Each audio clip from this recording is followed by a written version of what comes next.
when I was a child, I know one of the things that got me started with all this was that I loved watching shadows. Yeah, that's so Like cool. the way that light casts shadows, and for, trees and animals and whatnot, buildings. But when I was, I'll say in the city, I grew up on a farm, but when I go in and I was more around people, and I'd see the shadows cast on the pavement and on the walls as they were walking along, I just loved watching that. And I'd kind of play with, like, oh, can I not look at the person but just look at their shadow and see if I can figure out something about them. I mean, I just had this thing about looking at shadows and feeling like that conveyed so much about a person, which as I got older, I was always interested in movement and loved movement. So there's something about people moving in their bodies that has always intrigued me. But isn't that interesting, though, that it was so present in you as a child? Oh, absolutely. And it has been this thread all through your life. Yeah, it has totally been there. And I love environments too. I used to build playhouses and take boxes and make spaces out of them. So there's something about people moving in space that has really intrigued me. So it's stuck with me my whole life. When I was studying architecture, that's what all I was interested in. Yeah. It's kind of like people move through life in their bodies, and there's always a relationship to the space around you. But just purely like, wow, how does my body like to engage with the world? Yeah. Because our body has consciousness. Each cell in our body is conscious, and it has its own function, and it's always communicating in relationship to every other cell, in relationship to everything outside of our body. It's like there is a big party going on all the time. Yeah. Well, don't you find that a lot of people want to escape the body? Oh, absolutely. So maybe that's why you find them like they've just had this wonderful experience and they're somewhere outside. They're somewhere else, and that's but the thing is, the more we try to escape, the more we just keep compounding whatever issues, because our body's talking to us. There's always a reason why, sometimes we do injure ourselves, right? You get a cut, you break a bone, anything like that. So that's going to cause a certain level of discomfort. But then there's the low-lying chronic discomfort that is always attached in with the emotional field. It's attached in with our thought forms.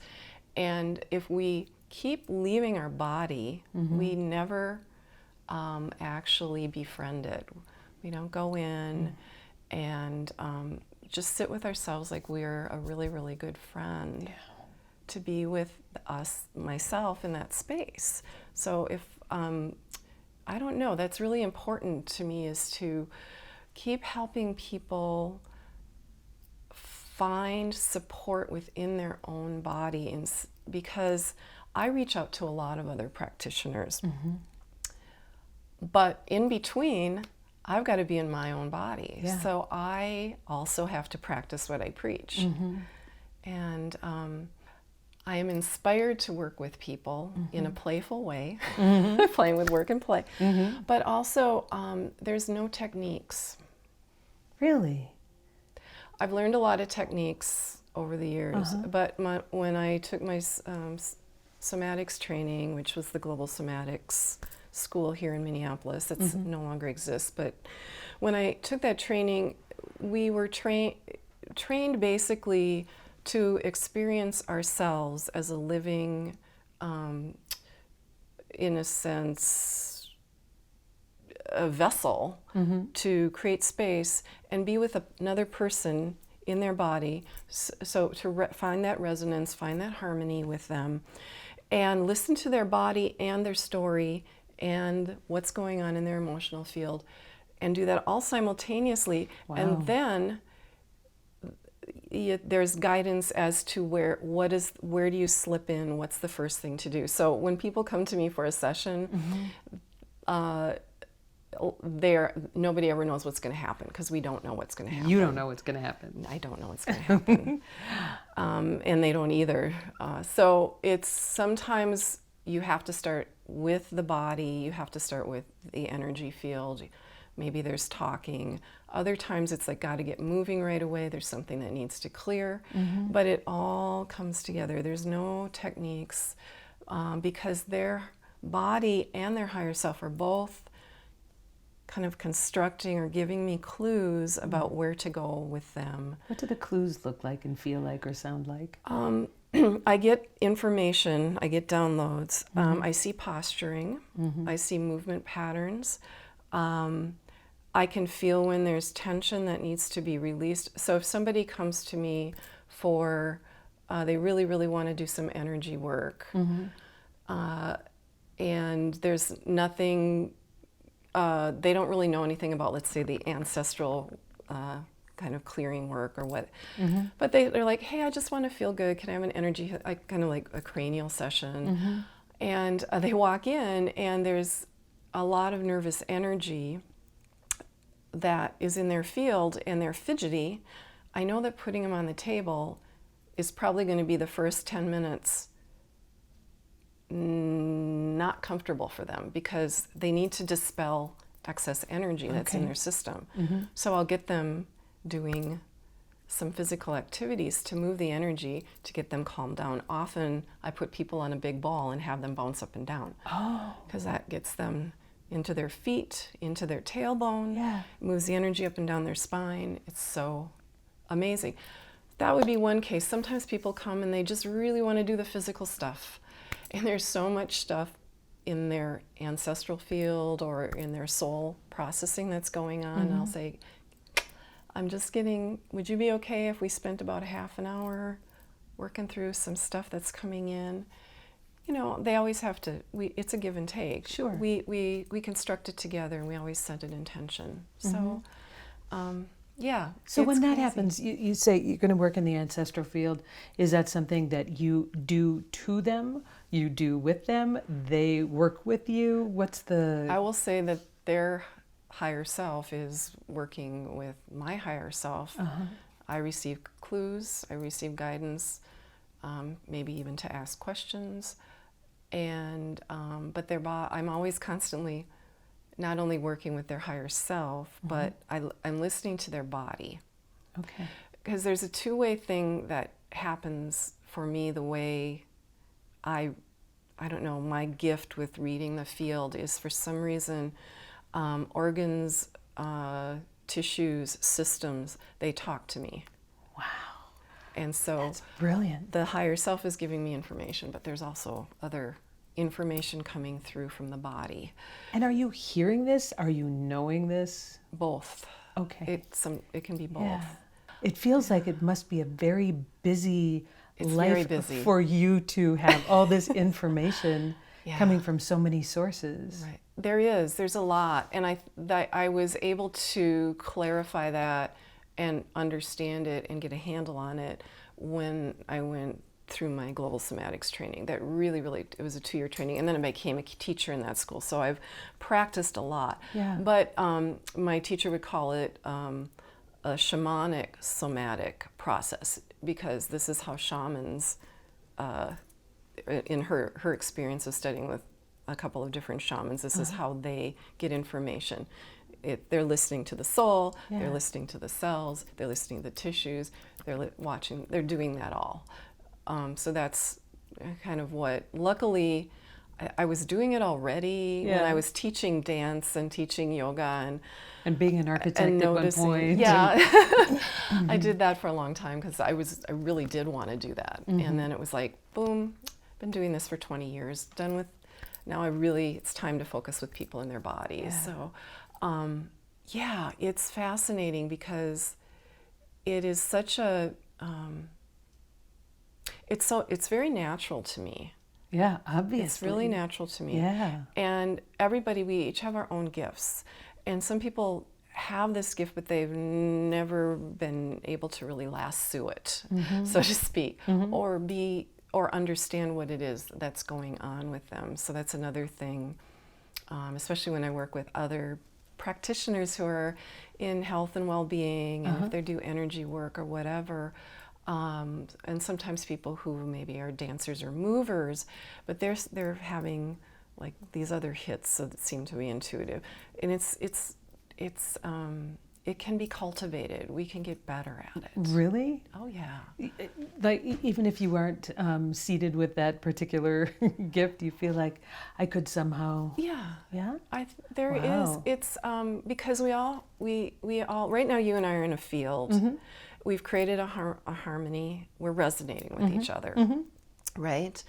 So you have access now on your multidimensional levels to what's going on with me. So you might have a different soul purpose than me. Yeah. But when we're together, I can introduce concepts and play and different experiences where you can have an experience, and just by being with me, it's the same as being with any person who's teaching you. If you can just relax, be together, I can share, and you can have an experience that will pop open that little part of you that maybe you weren't aware was there. But we all come in with access, with potential to access all of these things. But as you say that, I'm thinking there might be somebody out there who's like maybe a little afraid to contact you, thinking like, oh, I need to have this skill set. I need that something would be required of them outside of just their presence. Oh, absolutely not. No. Yeah. Good. Awesome. No, this is all like, we call it understanding how to be in your natural body. Yeah. So our natural body is the physical vessel. It's our energy field. It includes our emotional and mental, stuff, right?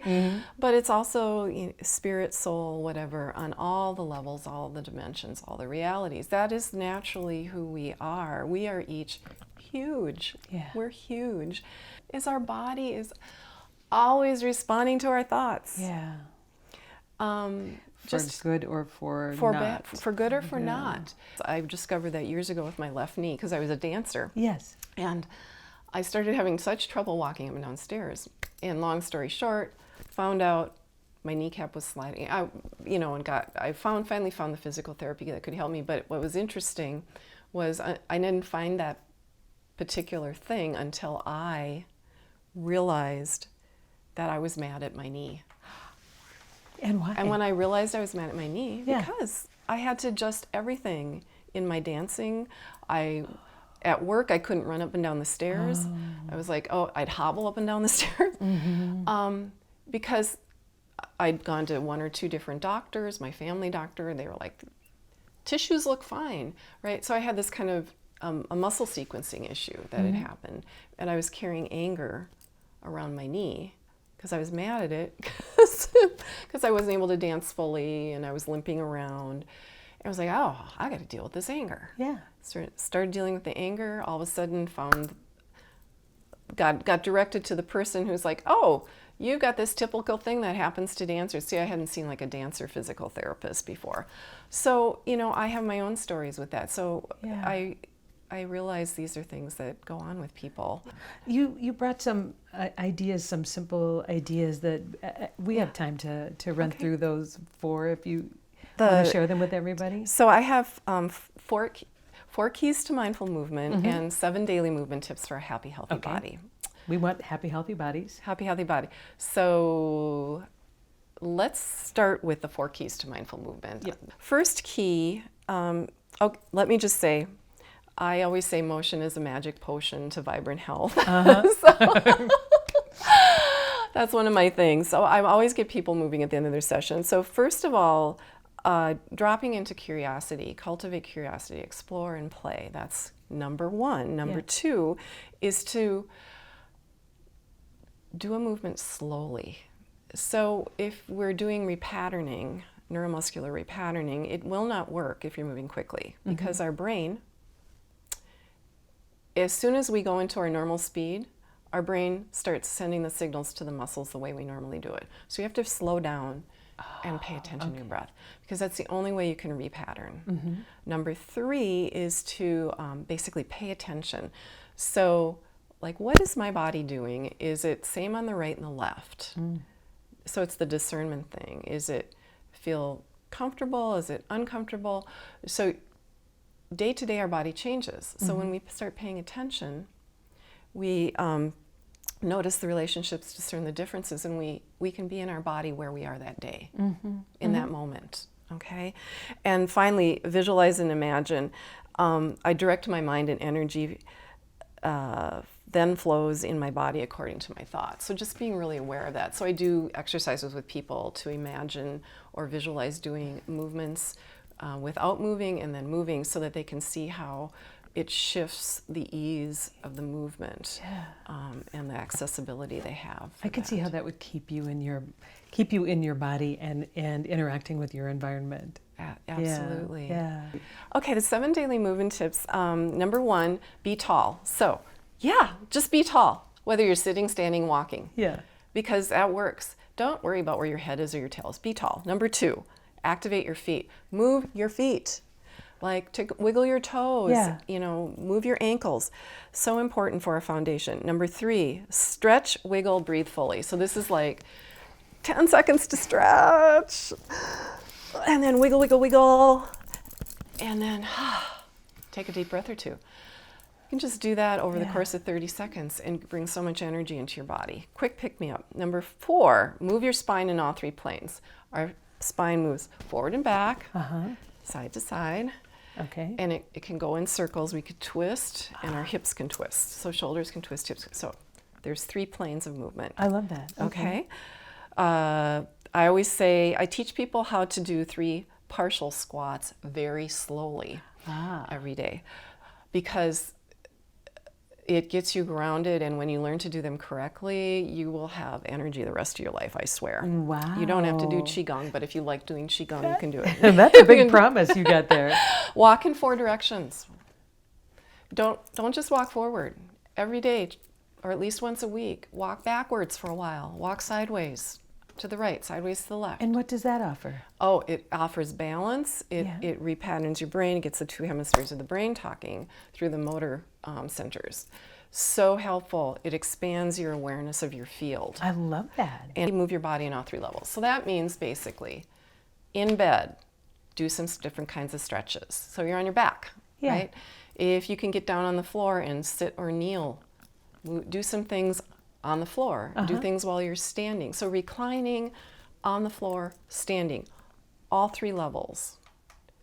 That's when you remember to move your body on all 3 of those levels. I don't care what it is. Do what feels good. Yeah. Right? So many people get stuck seated a lot. Right. Some people have to stand all day for their jobs. Some people get recliner ridden. Yeah. Whatever, depending where you're at. So if you can learn how to do some things, or just take time to do easy, simple movements with your arms and your legs, your whole body on all 3 of those levels, every level, that's so helpful. It's you're basically just reminding your body that it can do many things, not just a couple of things. Right? And so that gets energy flowing, and it's just amazing. That's so cool.